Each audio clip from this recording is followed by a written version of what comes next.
ఒంటరిగా ఉండటము మంచిది కాదు. ఒంటరిగా ప్రియులు ఏ పని చేసినా కూడా అది మంచిది కాదు. ఒంటరిగా ప్రియులు జీవించడం మంచిది కాదు.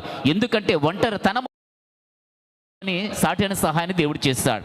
నరుడు ఎందుకు ఒంటరిగా ఉండటం మంచిది కాదు అని ఆలోచన చేస్తే ఏ ఒక్కరు కూడా ఉండటం మంచిది కాదు. ఏ ఒక్కరు ఈరోజున ఒంటరిగా ప్రయాణం చేయటం కూడా మంచిది కాదు. ఒంటరిగా ఉండటము మంచిది కాదు. ఒంటరిగా ప్రియులు ఏ పని చేసినా కూడా అది మంచిది కాదు. ఒంటరిగా ప్రియులు జీవించడం మంచిది కాదు. ఎందుకంటే ఒంటరితనములు ఏమాత్రం విలువ లేదు. ఒంటరితనములు ఏమాత్రం ప్రియులేరా ఏమాత్రము కూడా ప్రియులు కాపుదల లేదు. ఒంటరితనములు ఏమాత్రం కూడా సంతోషము లేదు. అందుకని ఒంటరితనం అనేటువంటిది ఉండకూడదని తండ్రి దేవుడు ప్రారంభములోని ఒంటరిగా ఉండుట మంచిది కాదని సాటైనటువంటి సహాయాన్ని దేవుడు ఇచ్చాడు. అయితే సాటైన సహాయానికి ఇచ్చినటువంటి ఆ వ్యక్తి ఎవరు అన్నది తెలుసుకోవాలి. ఇప్పుడు నాగేందర్కు సాటైన సహాయానికి జ్యోతిని దేవుడు ఇచ్చాడు. ఈ జ్యోతి ఎవరు? దేవుడు ఎందుకు ఇచ్చాడు? ఎక్కడో ఉన్నటువంటి ఒక స్త్రీని తీసుకొచ్చి నీ పక్కన కూర్చోబెట్టడానికి ఇంతమంది అనేక విధాలుగా కుటుంబము, అనేక మంది పెద్దలు, అనేక మంది సమాజం అంతా కలిసి నీ పక్కన కూర్చోబెడుతున్నారంటే ఇది మనం ఆలోచన చేయాలి. కారణం ఏంటంటే తండ్రి యొక్క దృష్టిలో, దేవుని యొక్క దృష్టిలో ప్రియులరా అలా తీసుకొచ్చినటువంటి సాటైనటువంటి సహాయము నీకు అందజేసినటువంటి దేవుడు ఎంత గొప్పవాడో గుర్తించాలి.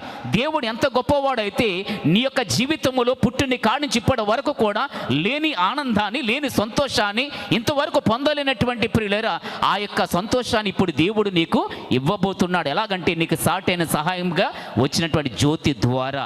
ఇది దేవుడు చేసే గొప్ప కార్యం. ఇక రెండవదిగా చూస్తే ప్రియులరా మీ ఇద్దరి విషయంలో అపోస్తలుడైన పౌలు గారు ఒక మాట అంటారు. అపోస్తలుడైన పౌలు గారు ఎఫెసు సంఘానికి రాస్తూ ఏమంటారంటే భర్తలారా మీ భార్యలను ప్రేమించండి అంటాడు. ఎందుకు ప్రేమించాలి, ఎలా ప్రేమించాలి అని అంటే ప్రియులారా బైబిల్ గ్రంథములు చెప్పబడిన మాట ఏమిటంటే క్రీస్తు సంఘమును ఎలాగైతే ప్రేమించాడో అలాగే మీరు కూడా ప్రేమించాలంటాడు. సంఘమును ఎలా ప్రేమించాడు అంటే సంఘమును ఆయన ప్రేమించే విధానము చూస్తే సంఘానికి ప్రియులరా ఏమాత్రము కూడా ప్రియులరా వెలకట్టలేదు. ఇదిగో సంఘమును ప్రేమించటములో ప్రియులరా ఆలోచన చేస్తే ఆయన ఉచితముగా ప్రేమించాడు. ఎంతగా ప్రేమించాడంటే ఏ లాభము చూసుకొనక సంఘమును ప్రియులరా ఆయన ప్రేమించాడు. అంటే నీ భార్యని ప్రేమించేటప్పుడు ప్రియులరా ఏ లాభము ఆశించకుండా ప్రేమించాలి. ఏ లాభము ఆశించకుండా ప్రేమించాలి. ఇక రెండవదిగా చూస్తే ప్రియులరా సంఘము కొరకు ఆయన ప్రాణం పెట్టాడు.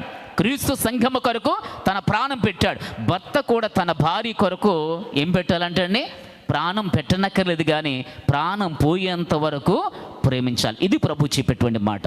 ప్రియులరా ఆ విధంగా నువ్వు ప్రేమించాలనేది దేవుడు చెప్తున్నాడు. ఇక రెండవదిగా చూస్తే భార్య ఎలా ఉండాలంటే భర్తకు లోబడాలి అంటాడు. భర్తకు లోబడాలి ప్రియులారా. ఎందుకంటే ఈ రోజున భర్తకు భార్య లోబడటం ద్వారా, భర్తకు భార్య విధేయురాలై ఉండటం ద్వారా, భర్తకు భార్య ప్రియులారా గౌరవించడం ద్వారా ఆ విధముగా ఉన్నప్పుడే దేవుడు ఏర్పాటు చేసినటువంటి వివాహ వ్యవస్థలో ఉన్నటువంటి మీరు ప్రియులారా సంతోషంగా ఉండగలరు అని ప్రభు అంటాడు. అందుకే భార్య ఎప్పుడు కూడా భర్తను గౌరవించాలి.